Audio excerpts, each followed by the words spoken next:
Welcome to the Creature Cast, the official Console Creatures podcast. I'm your host today, Steve Vegvar, and alongside me, as always, my good pal Bobby. How the heck are you this week?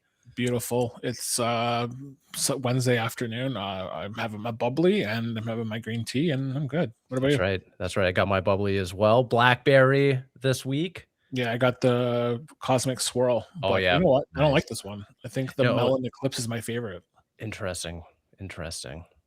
They're all pretty standout, I will say. They're all good. The Super Mario Galaxy movie variants. I just wish they had the regular cans, or even better yet, the tall cans. Yeah, I mean, I never even knew these things existed till you got them, and I was like, huh, like they're cool, but they're hard to track down. I need a full can. Like this is just like child's play at this point. Honestly, it's comical how quickly I could go through a 6-pack of those. I bought like 7 of them, and I've already gone through half, so that tells you. There you go. Yep. And Jonathan, you're also joining us this week. Welcome back to the show. How are you this week? Doing well, man. It's been been a crazy week, but yeah, excited to dive into some games. He's not Dave, which is a good thing, and I hope Dave hears this because it's just how we're going to be doing it from now on. That's right. Yeah, Dave, he lost his seat. You know, he lost his child. He's running another podcast. Yeah. But hey, I don't want to replay. He can come on whenever. We can all chat games. That's true. That's true. But I don't know about that. No. I like making him feel bad about it. Yeah, that's the thing I like is the guilt. Like the guilt we can hold over him for what he did to us. Yeah, no, he just abandoned us. You guys are just salty. I'm a petty little bitch. I know that. I'm not salty. I'm just cruel. So there's a difference.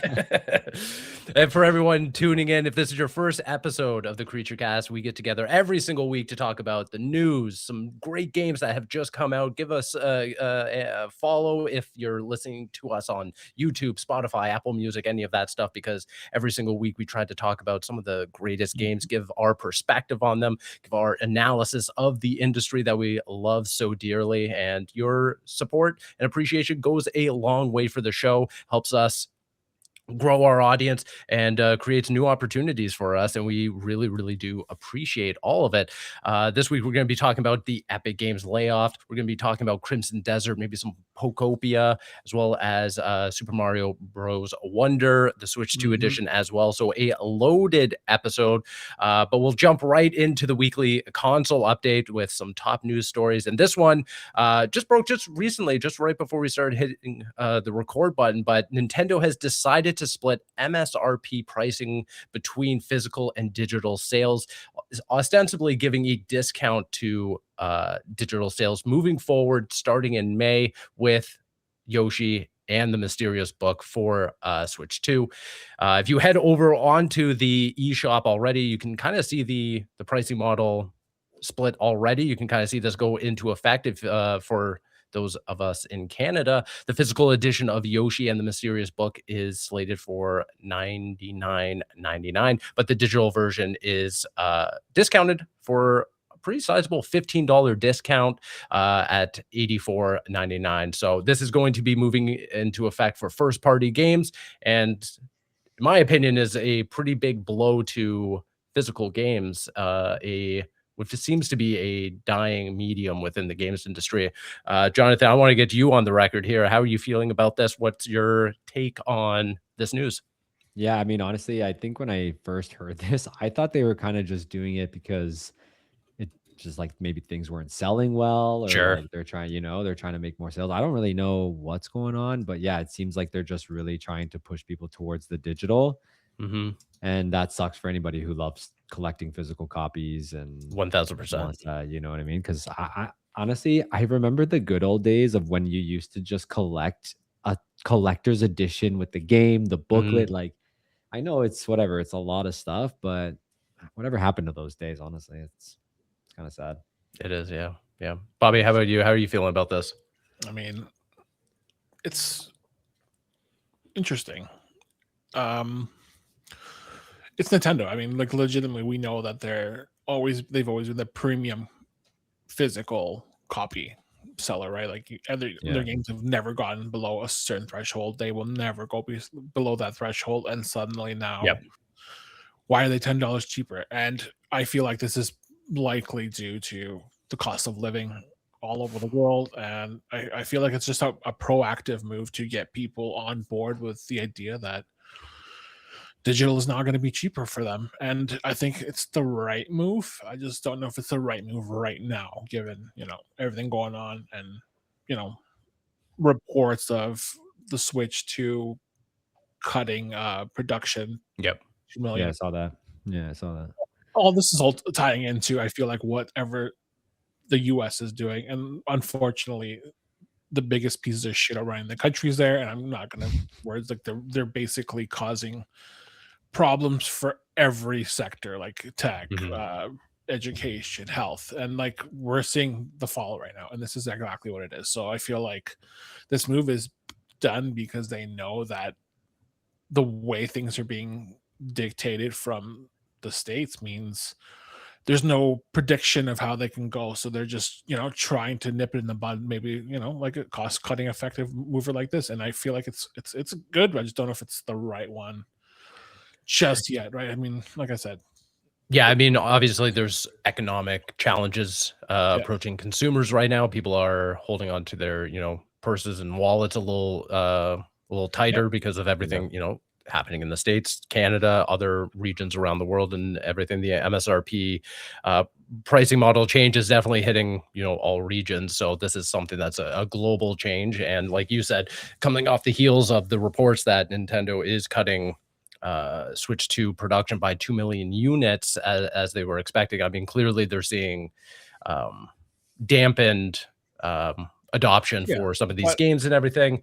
And I do wonder if this is a means to not only provide consumers with a choice, you can get the digital version of this game for a little bit cheaper, or if you really do want to invest in this now at this point, a niche hobby of collecting physical games, holding on to physical, you can pay a little bit more. And I do wonder if that's trying to strike a balance between them coming into the Switch 2 edition or generation and just hiking up their prices. They're seeing diminished returns for this. Like Mario Kart World, $100 game. Yep. Donkey Kong Bonanza, $90 game. But now maybe with some of these, the variable pricing, they can kind of try to meet consumers halfway in a way.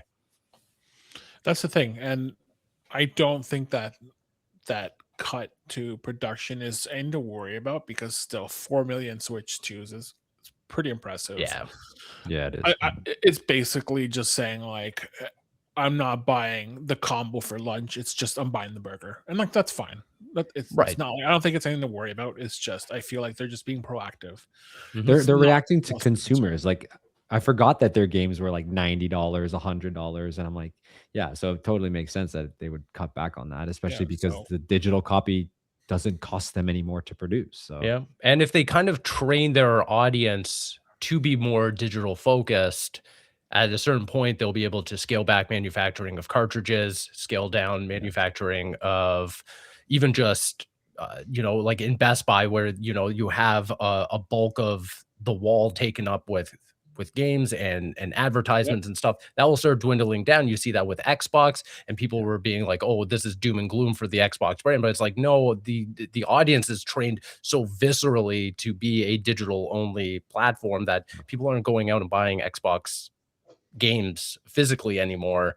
So that's why you kind of see this like diminished presence within like brick and mortar stores. And I have to assume that Nintendo will kind of slowly but surely follow suit when certain first party games just don't sell as much physically anymore. And that's fine. Like I'm all for it. You know what? Whether this is controversial, I don't really care. If you're going all digital and suddenly, these companies like, we can revoke your license at any time, I'm all fine for supporting all digital, but you do by doing that, I'm all for pirating. So if I buy your game and you suddenly revoke my license, I'm gonna pirate it. I don't even care at this point, because one, it's legal in Canada. Emulation. Like if I bought it, it's mine. I don't care about the digital licensing. That's on you. That's something that the company needs to deal with, right? That's the onus should not be on the consumer. Like I bought it, my money was given to you, transaction's done. And that's why I like, and going back to digital, that's why I like digital. I also, as much as I hate to say it, I love physical. It takes up a lot of space. It's stuff, Does. people don't have space, right? So I mean, I've had to cut back a lot of my stuff. On the plus side, my digital library is massive, and I've had a couple games revoked, and I immediately went and downloaded them. I was like, you know what, fuck this. If you're taking it from me, I'm taking it back. You've already got like the point of sale. Yeah, you got the point of so sale, and it's happened before. There are games where like look at Concord.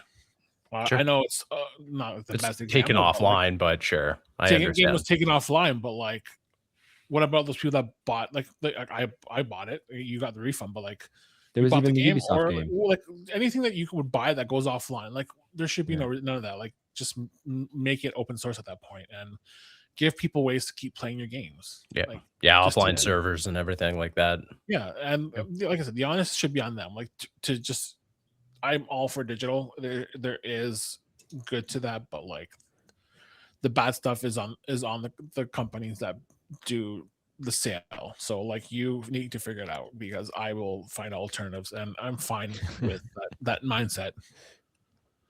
Yeah. So yeah, with Nintendo's $10 discount, whatever, I'm cool with it, but make it something like, train the users, train your consumers to be okay with it. Steam has nailed how to do it, and I want Sony and Microsoft to start doing it. And I know that would eat into their profits, but like ultimately that's why Steve's number one. Steam is number one because like the sales. It's the fact that they are confident enough in their products to put on Steam and dictate the price point at any point, and go with it. And that's the thing. It's just, I just feel like that's the future, is deep sales and just like steep discounts, permanent discounts. I don't see people buying games at $100 anymore. I'm not doing it. I make good money, but even me, like, I'm second guessing my purchases. Yeah, totally. In other news, Epic Games has announced that it is laying off 1,000 employees.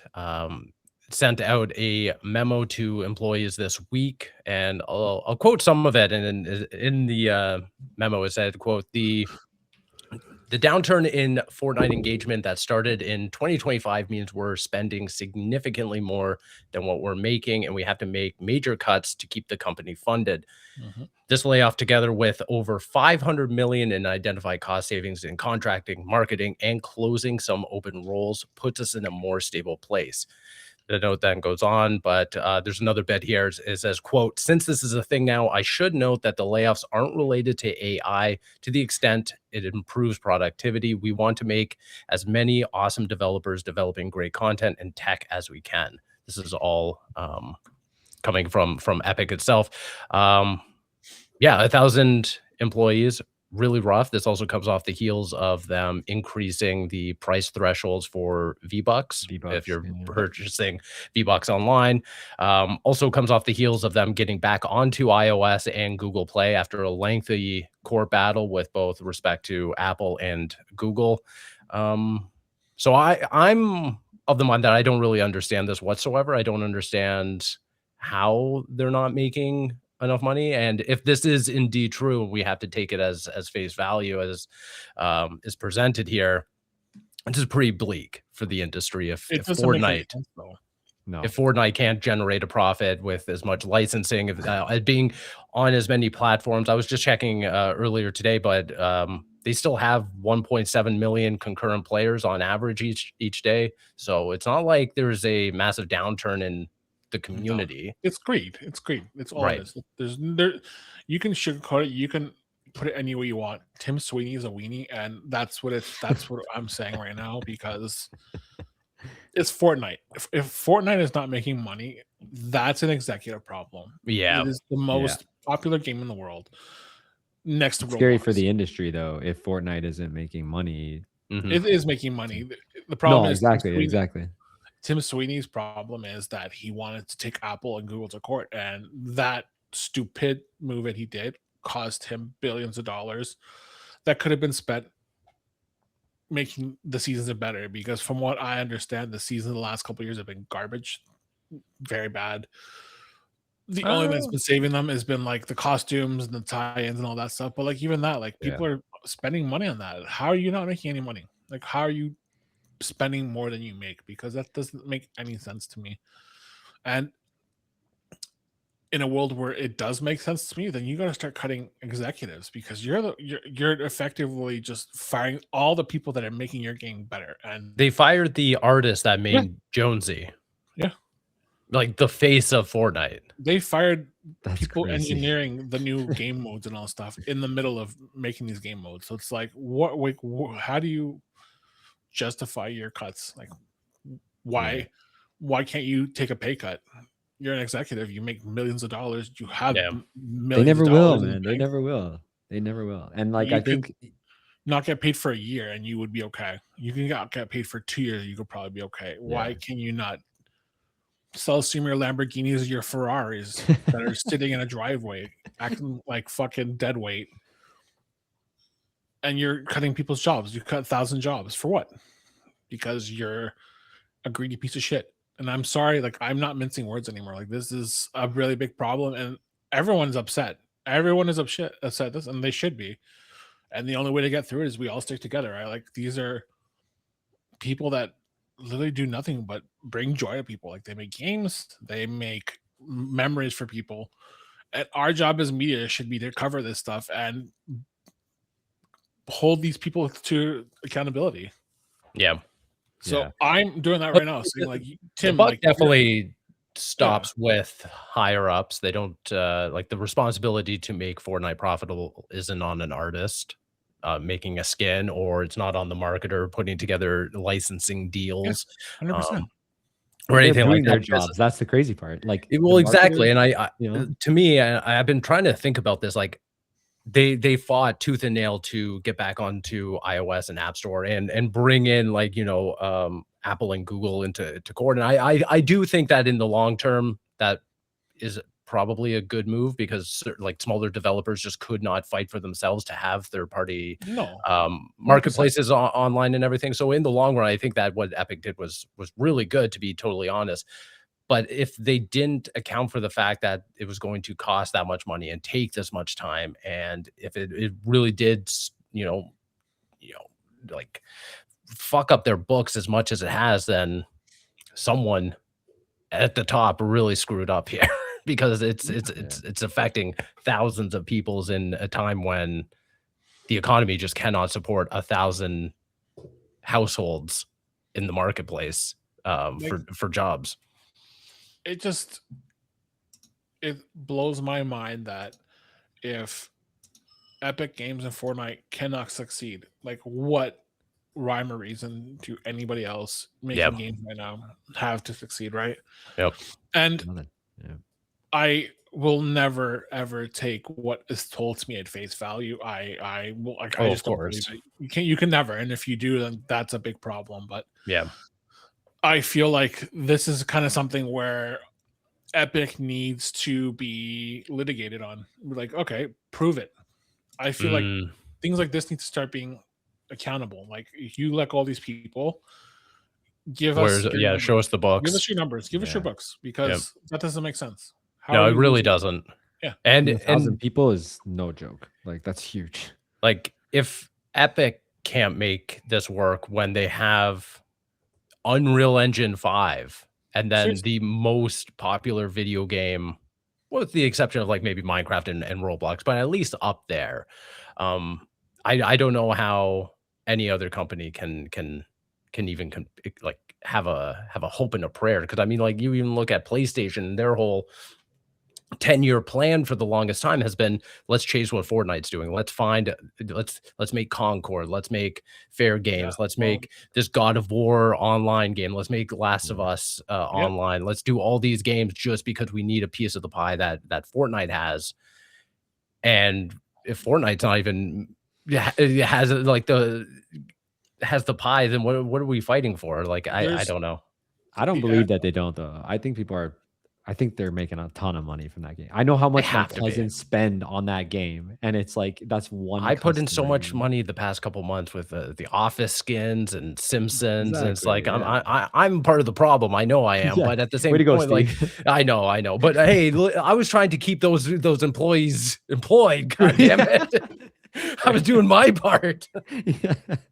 It is You none of can it blame makes Bobby sense and to I. me. Yeah, at the end of the day, like I'm just like fed up with all these companies at this point. Like there needs to be an audit of all these companies. Like Mhm. if you're an investor, you got to start asking the hard questions. Like why are we not getting our money back? And for Sony, we know that their trend chasing is cost them billions of dollars. Marathon is clearly not doing well despite good reviews. 1.2 million copies is pretty disappointing. And Is that how much they officially sold? not officially, but like that's Oh, kind of what the number is, around. and Yeah. that's pretty disappointing for a Bungie game. Mm. But that's what I'm just saying. It's like all these people are chasing this trend of Fortnite, and it failed. And now Fortnite is failing, and it's like, well, how are you going to pivot now? Because even the king is now toppled. And yeah, where do you go now?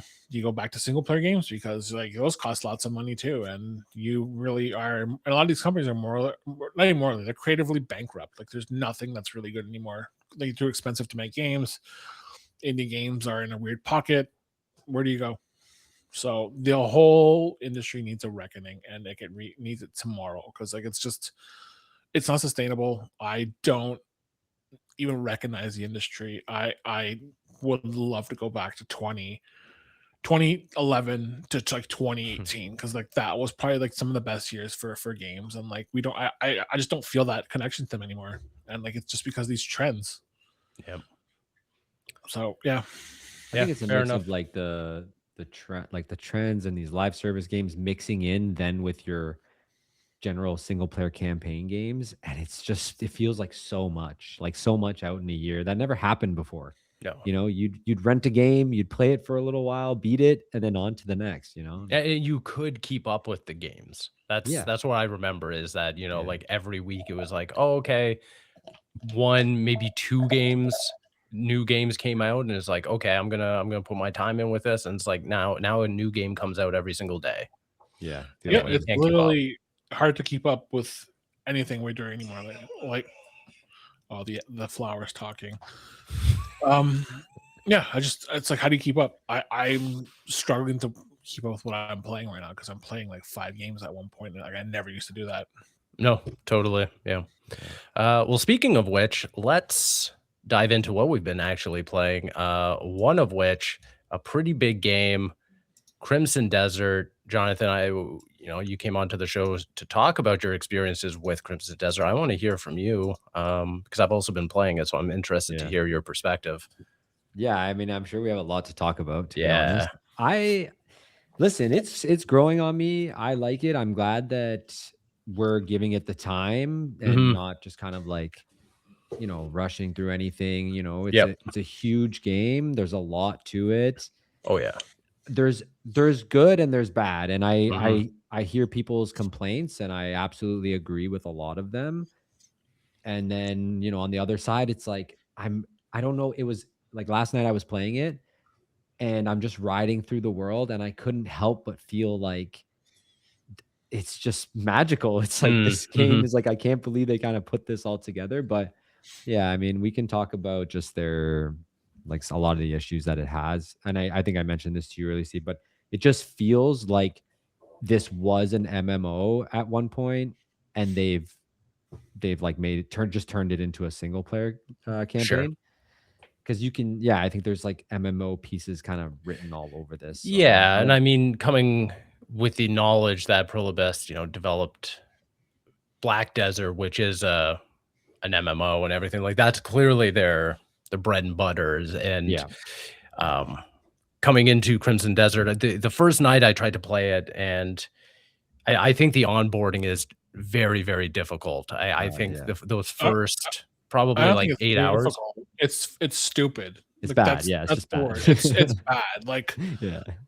Well, sorry, Bobby, have you played? I spent a couple hours with it. I just got to the first sky thing, the sky temple. Okay. The Abyss. Yeah. Whatever they are. I think it's the stupidest onboarding experience I've ever had in my life. And it makes no fucking sense. I don't know why I had to wrestle someone. I don't know why I had to clean a chimney.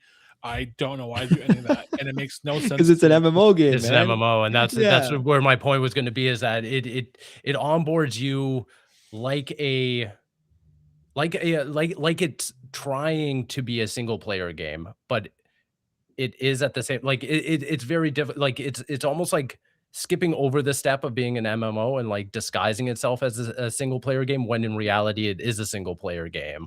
Yeah. Because I always go to like Elder Scrolls Online, for instance, right? Yeah, A that's game exactly I love, but I could never put as much time into it as much as I did, because it required you to pour in so many hours and interact with the community and the multiplayer aspects. You couldn't play it as a single player game. So once I started like training my brain that this was like offline ESO, or an offline MMO, I was like, okay, now it's finally clicking to me. And yes, the onboarding is pretty rough, especially if you are expecting this game to be something like Assassin's Creed or Witcher or any of the games that are commonly being compared to Crimson Desert, Breath of the Wild and everything like that. But at the end of the day, I got through that first night. I was like, man, I'm just not feeling this. Like the controls are rough. I mean, I'm playing on Xbox, and performance wise, it's fine. It's not incredible. Like it's not running, ultra high settings and frame rates and everything like that, that you could get out of a PC. But I was like, I'm just not really feeling this. Put it down, came back the next day, and I got into chapter 3. And I think I've spoken to a ton of people, and everyone says the exact same thing. Once you hit chapter 3, that is the aha light bulb moment goes off, and you're like, this is the game. Like I don't understand. Like it seems almost unanimous that no matter if it takes you 5 hours to get to, 10 hours to get to, once you hit that, boom, chapter 3, it's on the screen. The game just clicks. And at a certain point, like going back to what you were saying, Jonathan, like there is something magical about it. There's something that brings me back to Breath of the Wild, of being able to be like, oh, what's that thing over there in the mountains? Oh, I can just ride my little horse over there. I can glide through the air, find out, oh, it's this cool little puzzle. Oh, it's this X, Y, or Z. It's this encampment that I'm going to go. And sure, the story, I'm not there. This is for the story. I'm there with like a podcast in the background. I'm just kind of vibing out. I'm not even paying attention to it. I'm there for like the in-game experience of the gameplay mechanics, the exploration. Like I came to this area where a bunch of bandits were and everything, and it wasn't a POI or anything on the map and all that. Like took down the bandits, and all of a sudden, you find a chest with some really cool armor sets and everything like that. And I'm like, oh, like I love that reward. It reminds me of Elden Ring and something where you can just go off the beaten path, find this one thing, and then all of a sudden you're rewarded with your curiosity. And I love games like that, but there are inherent issues with it, which we'll talk about. It will, and I guess to kind of jump to some of those issues, it's like, because those moments that you're talking about, Steve, is like those make me feel so a part of the world. And I'm like, wow, this is I'm Cliff, I'm in this world. Yeah. But one thing that I experienced, and I don't know if either of you ran into this, I would run into character models that are the same and within like 2 feet of each other. So I don't know if you noticed this, but like the guards at the gate are 2 character models. Then you walk 10 feet to the next gate you have to walk through, and it's the exact same guards with the exact same lines. And I was like, sure, this can't be real, And it's unfortunate that that's in there. I don't know if that's a typical thing. For me, I had played Elder Scrolls and I didn't really notice any, reused models or anything like that. So it's like those things that then took me out of the game a little bit. And I wish they would kind of just fix that, tighten that up, because otherwise when you're going through the world, it does feel like you're actually there. There's so much you can do. And those moments of just spontaneity, for example, I don't want to spoil anything, but this was so funny. I was on a cliffside and there was a guy just hanging off the cliff, and he's like, please, sir, help me. Oh, really? Help me. Yeah. And I thought that was hilarious. And I'm like, those are the moments that you want in a game like this, Yeah. 1000. I know. I can't agree with you more. It is all about those like spontaneous moments where you're just you think to yourself, okay, I'm gonna go do this quest. I'm gonna go to this quest marker. I'm gonna go do this area that I just saw and Whatever, everything. yes, And yeah. it's those distractions along the way of like, oh, Yeah. well, what's over there? I can go, I go back to like Red Dead Redemption 2, where you're riding your horse and all of a sudden, and one of the ones that I always go back to is like you're in the forest and all of a sudden you see the KKK and you're like, is it what's actually happening right now? This is a totally random event that I would never have seen had it not been that I was in this area, moment in time kind of thing. It Yeah. wasn't part of like an actual quest and stuff. And I love those moments.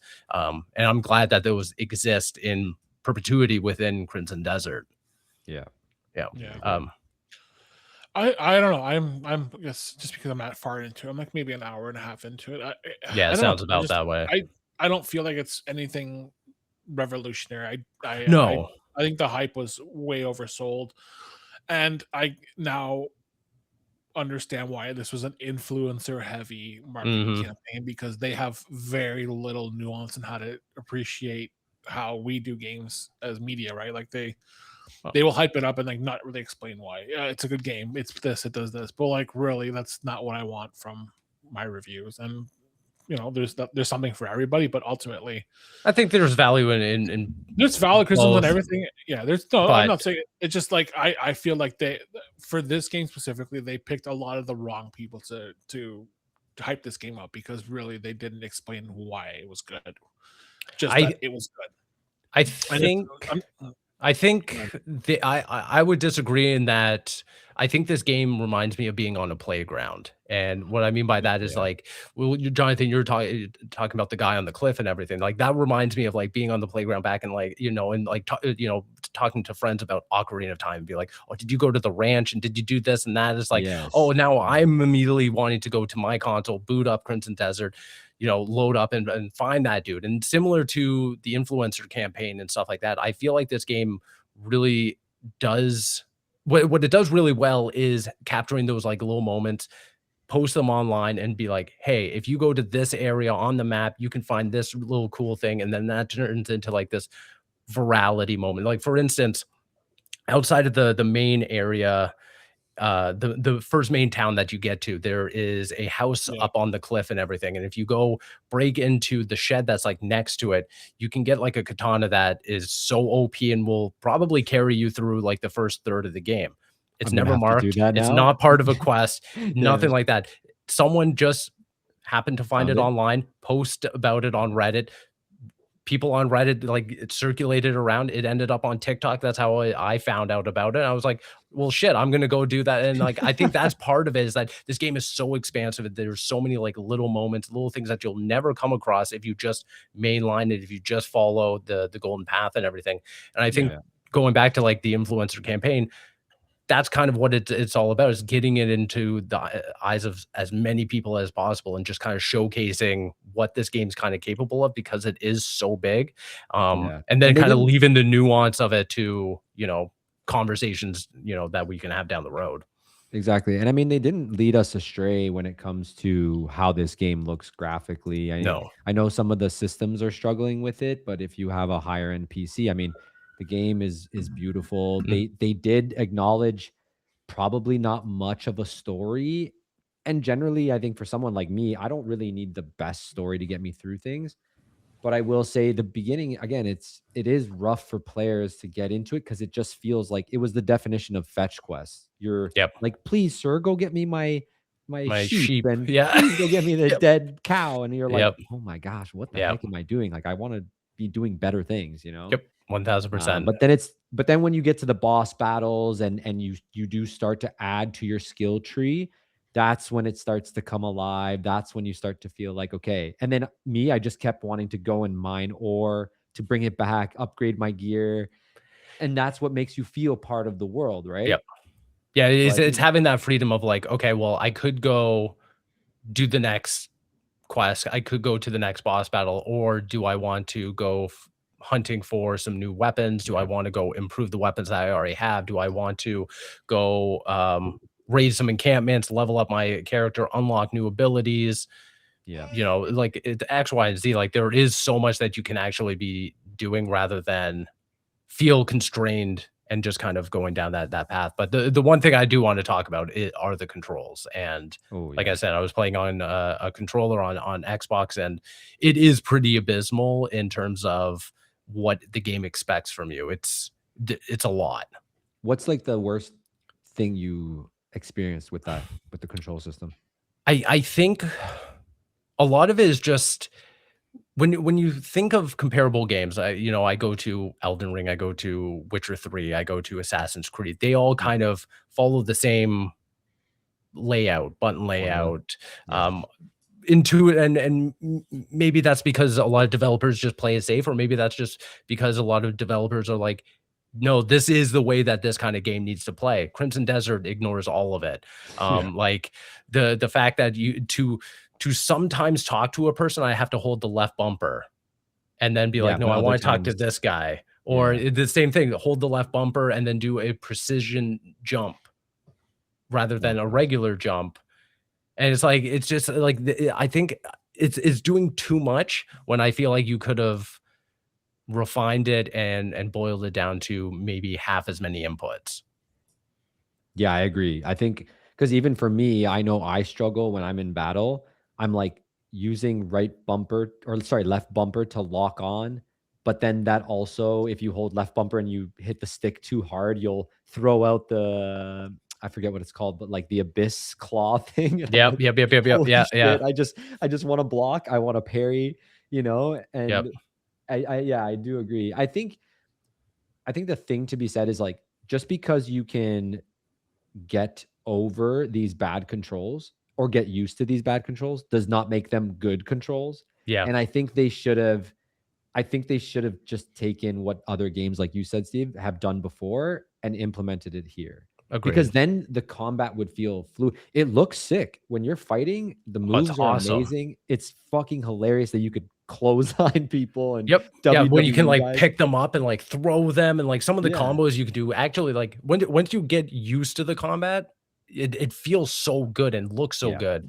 It's just every single time to this point, I'm still not confident in the controls. And I think that's what really sucks, is that after all this time, I'm just like, am I doing this right? I have to, like, every time I'm getting into, like, whether I'm exploring or getting into combat, I'm like, wow, what am I doing again? What's that combo that I need to do to do X, Y, or Z? For the longest time, I was like, I don't even remember how to glide. And I had to like stop, look it up, and like go into the glossary, which I almost never have to for controls. I'm like, how did I do that? I can't even remember. Yeah. Yeah, exactly. There's a lot to it. And I think one thing for me too, I wish they had adopted, and I don't know if people like it, but I kind of did, was the Ghost of Tsushima like path following the wind. Sure. Because I don't know how it is for you, Steve, or you, Bobby, but I find myself popping into the map more than I would like, and it's so annoying. Especially in a game like this where you're trying to make me feel part of this world. Then why not have it where at least like Cliff opens up the map or something? I don't know that, because that map just, oh my goodness, it's like it takes me right out of it. No, I agree. I wish there was better navigation, so to speak, because you can put a pin down on the map, but there's nothing to show you. Like I'm not expecting like, like the trail to show up and like the red line to be like, hey, go over here or anything like that. But like you were saying, like some sort of like nuance, some sort of like subtext to the direction you're going into, because I do spend a lot of time in the map more than any other menu system. Yeah, and it's not to like hold your hand or guide you. It's just like if you want to get to a specific point and then have the freedom to not go back into your map and be like, oh, do I have to turn here? Do I have to turn there? You know what I mean? It's like, you're kind of following it, but now the one thing I will say is that if you are just like freely exploring, and a compliment I want to give is, especially in the outskirts going into that first like township and everything, if you just follow a path, you will find your way to wherever you're trying to go. Like the map design is super intuitive. I've never been like, okay, well, I need to go into, I can't remember the town's name. I need to go into like the downtown area or whatever to find someone. I'm just going to follow this path, and that path has never led me somewhere I didn't want to go. It's funny you say that, because I was thinking the same thing, but I guess I have trust issues from other games where it's like, because I'm going like around a bend. And I'm like, are you sure this is gonna lead me there? But then Right. It eventually, always does. Yeah. yeah, it always does. Yeah, It's very intuitive in even that way, and yeah. I maybe that's just that one area. Like I'm still not, you know, across the map or anything. I've Yeah. explored like a considerable amount in that first area, but yeah, I found it very very intuitive. To just be like, okay, I want to go into that town. I want to go wherever I want to go. I'm just going to follow the actual like, you know, dirt road, dirt path on my horse, and I get to where I need to be. Yeah, exactly. Yeah. How do you feel, if we have time, how do you feel about like the cooking and all that? It's very like, again, I like the systems built on systems. I like all this stuff only because like that kind of, and I don't want to say like gimmick, but I fuck it, I'll call it a gimmick, but like that kind of like loop and stuff like that. I really enjoy if they go all in on it, and Crimson Desert really does. Like Yeah, I they love how do they want like to get show into it like to the you. nitty gritty. Yeah, I like that stuff. Yeah. Yeah, so do I, honestly, because, well, you know, and originally I didn't even realize, I'm fucking stupid sometimes, but I didn't realize that you can easily use the food to heal on your D-pad if you're playing on controller, right? Because the So game when you're doesn't tell you that. Yeah. no, exactly. Yeah. Which I don't mind. I don't mind that I actually commend them for trying not to handhold you the whole way. Sure. And I think through some of the updates that they've given, it is guiding you just a touch more. A little bit more. Yeah, I It's agree. like, hey, maybe check this out, you know? Yeah. So that's fine. But yeah, in terms of like when I learned that I could just like, oh yeah, quick heal like that just through my food, I was like, oh, now I want to go make this beef stew or whatever it is to get the 300% health or whatever it is. So, yeah, there's also like a really, again, it's just all about those like little things that you either discover by yourself or discover by watching videos and stuff like that. But if you pull out your sword and you do like the glint, you know, and you like aim it at a piece of food, it'll cook it. No way. Yeah, like you can direct the sunlight onto like a piece of meat and it will cook the food. That's hilarious. It's really cool. And again, it reminds me of something like Breath of the Wild, where it's just, if you can think of it, you could probably do it. Yeah, and I'm always fascinated by that kind of stuff in the game. Yeah, it makes the game fun. It makes you intrigued. It's a playground. Again, it's a sandbox. Yeah, exactly. Yeah. But I do agree with what kind of Bobby said, is that at no point in this game am I like, wow, this is brand new to me. I've never seen this before. It's just the worst version of Red Dead Redemption. It really is. And that's just from my little, you know, hour and a half. And like, it just doesn't, I hate the running. I hate the controls. I don't feel like any of it makes any sense to me as someone who's played thousands upon thousands of games and hours of games. And it's just like, none of this makes sense. Like, what is this? And in what world has this been play tested to be a game that people want to be playing, right? I mean, I don't need to, I don't, you know, just this whole thing of having the game click chapter 3. It's like, okay, that's fine. But like, at what cost to me is that clicking for me? Because like the controls are just, they're fighting against what I want to happen. And like, I'm used to pressing, you know, like L3 to run, but it's a crouch button. Same. I just want to jump. I have to hold L1 and square. And it's like, this is stupid. Like, why can't I just press square to jump? What's the difference between a precision jump and a jump? Like, I'm still jumping. The jump interact is horrible. Yeah, no, I agree. Like, and then you have like that power you like use like I guess like Link's magnet power. Like the claw is just like I have to hold L1 and then I have to hold this other button and then I have to hold another button to pick where I want to do. And then on top of that, if I want to do like the paw move, I don't know how to do that yet because I just got it and it doesn't make any sense to me. And it's like, I don't need to learn combos. If I want to learn combos, I'll go play Street Fighter. Like that's why I play Street Fighter. It's to master combos. If I'm playing an open world game, I just want to go out and have fun. Like I don't want to be fighting against the controls, which is what I'm doing. And it's like, this is not fun to me. And I don't understand how some people are saying it's a 9 out of 10 or a perfect game when there is just so many things wrong with it. And like narratively, there's nothing. There's nothing there. There's nothing there. Cliff's a fucking moron. He's a chud. He's very chud-like. I agree. Wait, I have to. This is not what I want for my characters. Like, this is not what I want from a game. Like, I feel like if I want to give you my time, like, give me something that's worth bringing back with me. And there's nothing I have found that's redeeming yet. And like, I hate to say it, but like, I just don't know why this game was so hyped up and why everyone was saying it's like the next big thing when there are literally so many better games out there that are doing things at a fraction of the budget. No, man, give it a chance.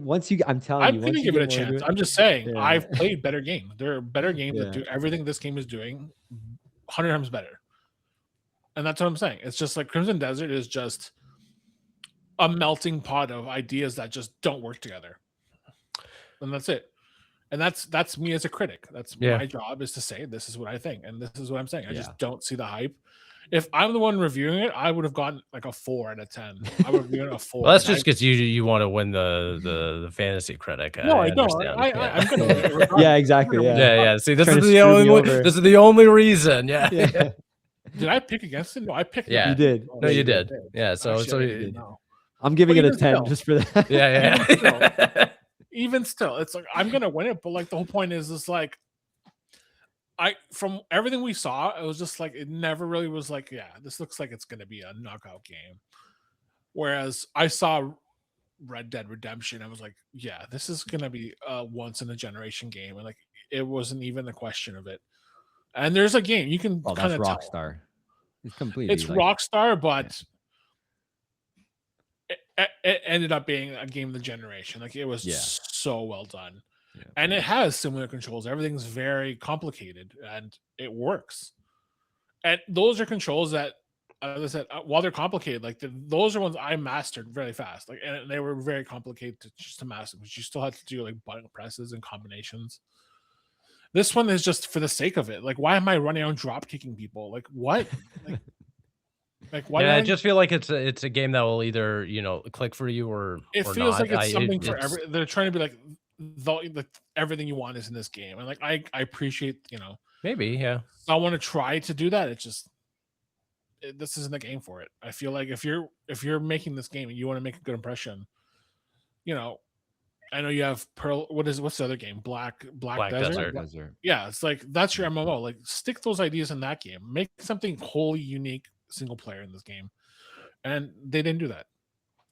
Yeah, and that's I'm going to be interested to see how this game evolves, because I feel like 100%, saying, Jonathan, they've already been updating the game, listening to critical feedback and stuff like that. Like they do have the means to want to make this game exactly what they want it to be and balance out all the issues and everything like that. And even today I was seeing that the creative director was talking about potential DLC or even like multiplayer inclusions and stuff like that. I don't know if this game needs multiplayer per se, but I think it will be interesting to see how this game looks a year from now, 2 years from now. And I'm not saying that this game is going to have a No Man's Sky kind of through line, but I don't think that Crimson Desert's a bad game either. No Man's Sky came out and was like, hey, we didn't include things that we promised you. Crimson Desert has everything that they always promised us. It just, whether or not it resonates with you, up to your discretion out there. But I at least think that once you get past a threshold in this game, there's something here. There's something to at least, I agree, consume your time. Whether or not it's worth your time is totally up to you. I think they'd redeem themselves with a solid DLC that has a good story, because I agree. I think that's the thing that's lacking. Yeah, because my one complaint is like, this world is so amazing. Why not give it a wicked story? Yeah. And it doesn't feel as gritty as I would have liked. I would have liked it to feel, because it feels a little fantastical, which is fine, but I wanted to see it be gritty. So I think if they do a DLC, just single player DLC, with a good story, I think that would be awesome, and it would sell probably gangbusters. So yeah, because there's an entire world out like in Crimson Desert that I just don't care about. Like caring about like knowing exactly like, the characters and everything. I'm like, I don't give a shit. I just want to go out and play. Like I just want to I want to do the things. Yeah. But imagine if you cared about the gray mains or whatever. Yeah, totally. Yeah. Absolutely. Another game I want to quickly talk about this episode, Pokemon Pokopia is Pokopia. I think it's Pokopia. Pokopia, right? Yeah. It's Pokopia. Yeah, I don't know. Pokopia? Yes, Pokopia. Yeah, I think so. Yeah. No, this game I've been playing a ton of over this past weekend, and it's been like all consuming. Splitting my time between Crimson Desert and this. As the world is falling apart outside our front doors, this is like a total vibey hybrid between Minecraft, Animal Crossing, all those like Harvest Moon and stuff like that. Stardew Like this Valley. game, I want to say you have to play Dragon Quest Builders too. I won't do that. Why? It's literally it's the same thing. But No, I know. I've seen a lot of it, but and I know if I spent time with it, I probably would like it. But this game has the added benefit of having all my favorite Yeah. Pokemon on it and having a really engaging story of this. And I don't want to go too deep into the story because if you're a fan, I'll say this: if you've been a fan of Pokemon for 30 years, you get into this and finally like once you understand what the Yep. story is trying to do, you're like, holy shit, this is cool. It's kind of post-apocalyptic. It's kind of like dreadful at times, but the things that they do story-wise in this game is really, really neat. But I just I've fallen in love and just have been really smitten with this whole gameplay loop of setting up these like small little habitats where there's placing 4 bushes next to each other and a new Pokemon popping up into your like little township and then using that Pokemon to then build something or give yourself an ability as this Ditto, and just kind of building this like community in these little pockets and everything, and you get to customize it, build it out as much as you want or as little as you want. It really does fit that middle ground between Animal Crossing and having all your villagers, making sure they're happy, making sure they feel like a cool community, and then Minecraft of having like kind of the sandbox and be like, well, how do you want to build it? Do you want to have a row of towns? Do you want to have, marketplaces next to your Pokemon Center? Do you want to build out this cave system?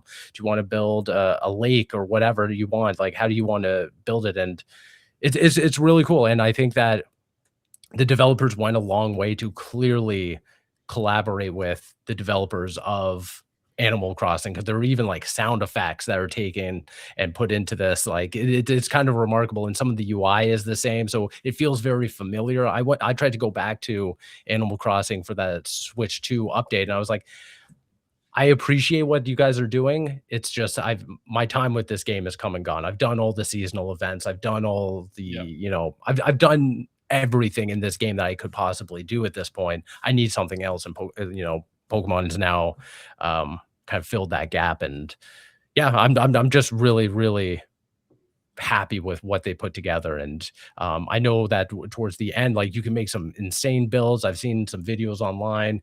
You can go into the dream island of the developers themselves, the island that they've made, and it looks immaculate. I look at, the piece of shit island that I have in comparison. I'm like, oh man, now I feel bad that my Pokemon are living in, squalor. And like, Get your game up, Steve. I got to, but I'm slowly getting into it. I'm at this point, I just finished the 2nd area. I'm on to the 3rd area because how it works out is like you start in this like small little hub area.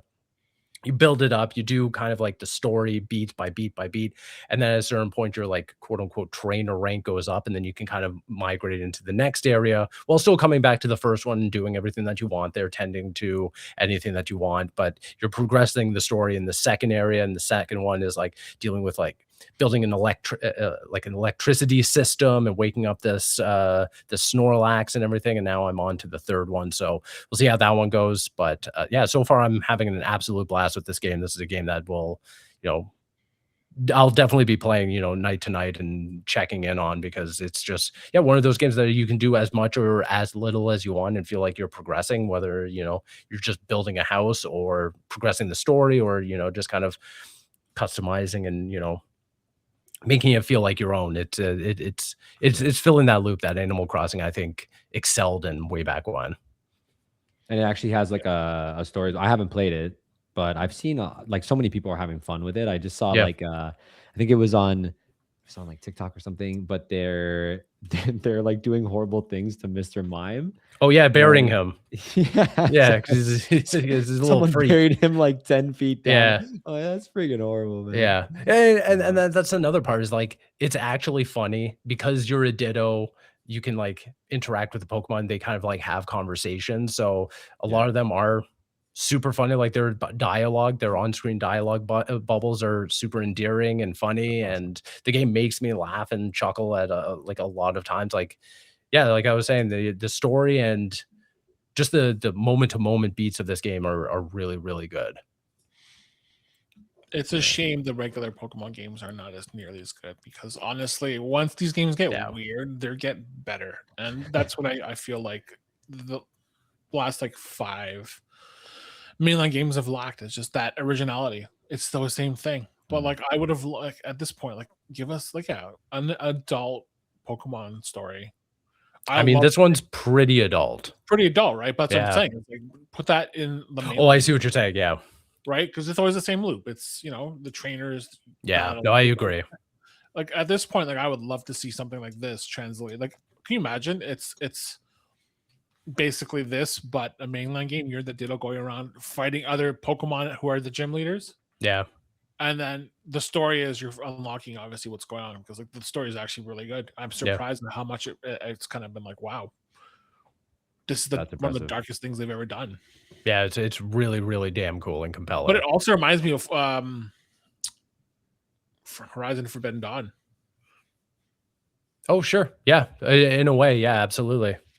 I was like, yeah. I mean, I know it's kind of played out at this point, but like I like it. It's good. Like, I mean, I loved it. I love just seeing Charmander and just the stuff he says, and it's like, yeah, Charmander's a little goofball. A lot of them are, yeah. But yeah, it's great. I think it's definitely my favorite Pokemon game next to Legends ZA. I think ZA is really good. I just wish these games were a little more adult oriented, and I feel like this is probably the first time it has felt like that. Yep. Yeah, I agree. Thematically, it's more adult. It leans heavily for that, but it's still super accessible for anyone to play. I think it does become a little more complex if you are trying to build out your village or your like habitats to be like, you know, huge and very complex and stuff like that. But aside from that, the moment to moment gameplay is super endearing. It's super accessible on all fronts. It's just a lot of fun, and I think that's kind of something that I was craving right now. It's just a game that you can pop in, not turn your brain off so much, but like just have unequivocal fun with. Yeah. Yeah.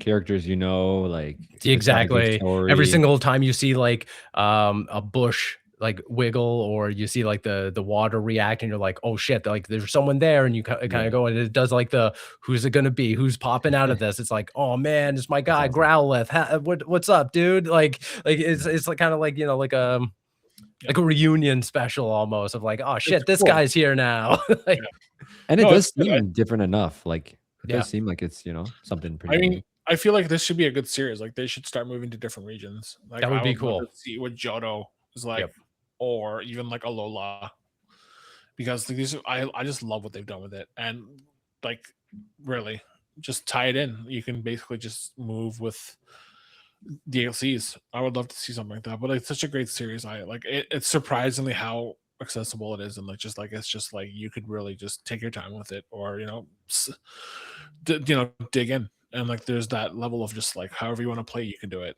And like, I love that. And I think they also do like a really good job of incrementally adding a new mechanic or a new like system. Like you go through and you first can pull up like plants out of the ground, then you can cut wood, you can water plants, you can do all this stuff, and then later down the road it's like, oh, now you can swim.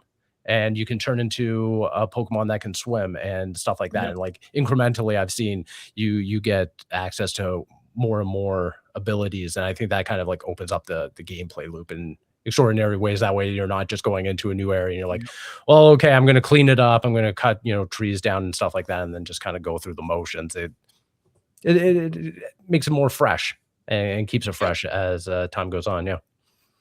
So super happy with it. Aside from that, Bobby, I want to hear from you. You've been playing Super Mario Wonder, Nintendo Switch 2 Edition, plus Meetup in Bellabel Park. That's a name. Hell of a big one. It's a big tongue twister. I mean, how do I say this? It's not it, guys. No, I mean, really. I'm really I mean, I'm not totally disappointed. I've been playing it for like just over a week and a half now. Okay. It's just a multiplayer expansion basically for Super Mm, Mario Bros. Wonder, and it's really disappointing, that aspect of it, because Super Mario Bros. Wonder is one of the best 2D Mario games of all agreed. time.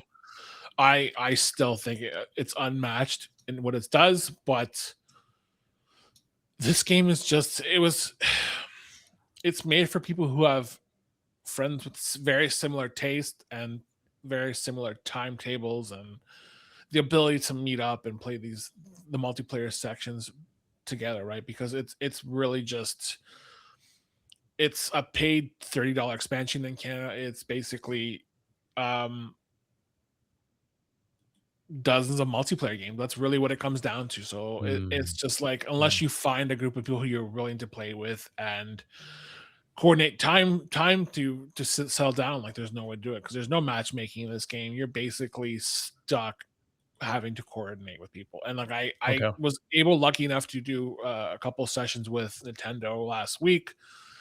What I did play, I loved. Like there are some really great multiplayer games. A lot of it's just like you can pick, like you're all Yoshis in one thing and you have to eat as many enemies in a time limit, or Okay. you're all on like little rockets that basically like, and you have to basically get to the other side of the map by like dodging obstacles, going through like rings that make you go faster, or like you're bouncing off like these jelly spinning things that basically like are obstacles and stuff like that. And like it's all Mm, cool and it's like it's fun, but once those are done and you've seen like the attractions, it's just like, okay, what's left? And sure.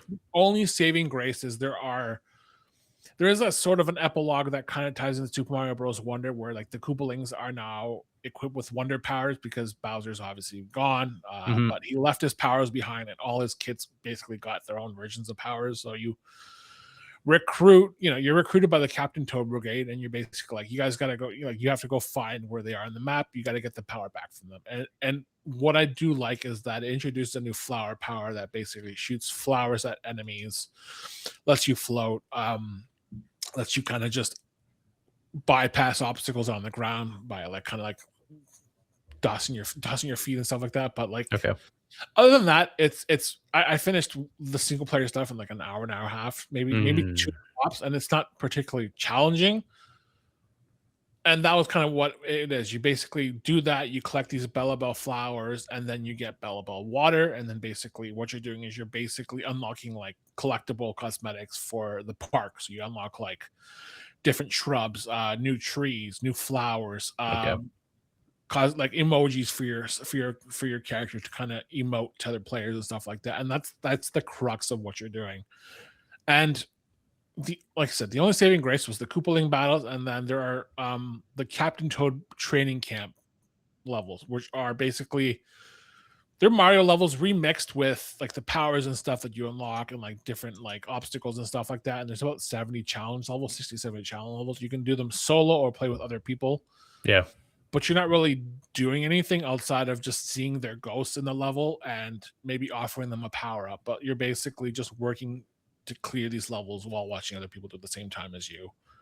And that stuff's fun because it's really just like it's a crucible of what you've learned throughout like the single player campaign. Like, can you really put together all your knowledge and get to the end of the level? Right. And it's just I don't know. I was fine with it. I was not very positive. I'm surprised it's been reviewing so positively because like you're basically stuck to multiplayer stuff. There's some new dual badges that basically give you 2 powers for the price of 1. Like that's fine. It's a good way to get newcomers, like young kids to play and like not have them worry about be able to make jumps or Hmm. not being able to jump high enough or using the vines to get across the level. Like that stuff's all cool, but like really for someone who's like a veteran or someone who's a little bit older, like it's not worth it. And Yeah. the thing that really sucks is that you cannot get the 4K upgrade unless you buy the expansion.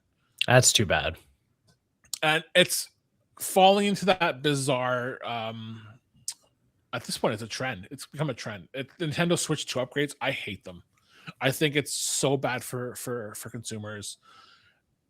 it really offers nothing outside of like the visuals for like that stuff should be free. Or in any case, like I said in my review, this expansion should have been part of the Nintendo expansion pack online. Right. Yeah, I missed those.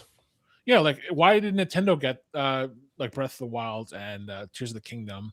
Yep. Even Super Mario Deluxe got extra maps. It's like, why would you not throw this in part of that, right? Like, yep, I agree. So weird. And ultimately, like honestly, I don't think it's worth it. I unless you did not play the original game, like there's no reason to buy this. But if you did, like honestly, I wouldn't even buy the expansion. I would wait till it's maybe like on a heavily discounted sale at the like maybe at the end of the year. But like, it's not enough. It's overpriced, and it just doesn't feel like a Nintendo product. It just feels cheap to me, and I'm not vibing with it. I just wish Nintendo learned like this is just not the way to do it. And I understand. I don't know. Maybe it's a byproduct of not having like a definitive lineup of what's coming out, because I know Pokopia just came out. I know Tomodachi Life is coming out, and I'm just starting that for review. But like, there's nothing that's really calling to me that's saying this is why Nintendo Switch should be your console this year. And I'm sure like you and other people on the site and online, they want like a proper Nintendo experience. Like, where's the new Mario? When are we gonna start hearing about the new Legend of Zelda? Like, when are we gonna hear about like what's the next big tentpole game coming out? Because there's nothing that's really stood out. Mario Kart World, we all know how that turned out. It was not very good. I thought it was probably the most disappointing kart racer that last year. Kirby Air Riders, you play it for a couple hours, you really see everything, and you're done with it.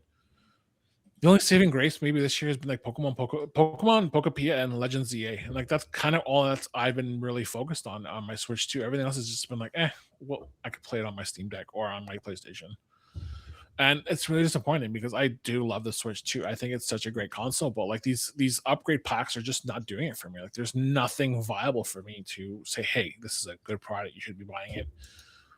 And I don't know. I'm just not very keen on this. I feel like this is just a very anti-consumer thing that Nintendo's done. Yeah, no, that's unfortunate that didn't really resonate with you. Unfortunately, yeah, but like I'm not gonna say I didn't have a good time. Like there are some really good things, but like I said, I did love the Captain Toad stuff. I did love the Koopa levels, but like that's like a 2 or 3 hour max experience, right? The rest of it is like, unless you find friends that are willing to meet you every day at the same time to play this, like you're not playing online. Like there's no way. And once you do those levels, it's like we're like you've done it once, maybe twice, and you're like, well, I'm good. Like it really is like it just I don't know. I don't know why Mario Wonder needed multiplayer. Yeah, that's a strange one. It was a perfectly fine. It was perfectly good as it was. I would prefer like a new area. Like why wouldn't you just take that Koopaling thing and like yes, they have their powers now. Give them a new area where you're basically like world 8 or 9 or whatever it is, and then just you're going through like a dozen levels and they're using the powers of the Wonder Power. And it's like I would prefer that. It would have been so much better. Yeah, but no, I agree. Honestly, it's a skip. Like I wouldn't even recommend it. Dang. Well, you can find out more through Bobby's review over on consolecreatures.com. That's where we have a ton of written content if you do prefer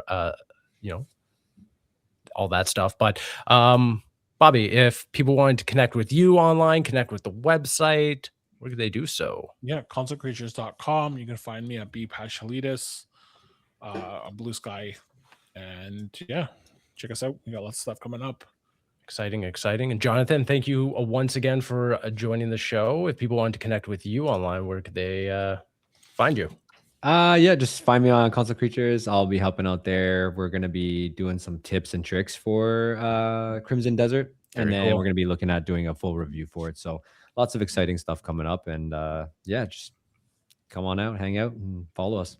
Love that. And you can find me across the internet at AsavicVariant. Like I said, if you've been listening to us on YouTube, on Spotify, Apple Music, anywhere there, leave us a review, subscribe to the feeds, share with friends and everything, because it goes a long way for us. And yeah, as always, we'll be back with more content because there's a never-ending mountain of games coming out. So there's always lots to talk about. Appreciate you all for tuning in and hanging out with us. But until next time, we'll see ya. Bye.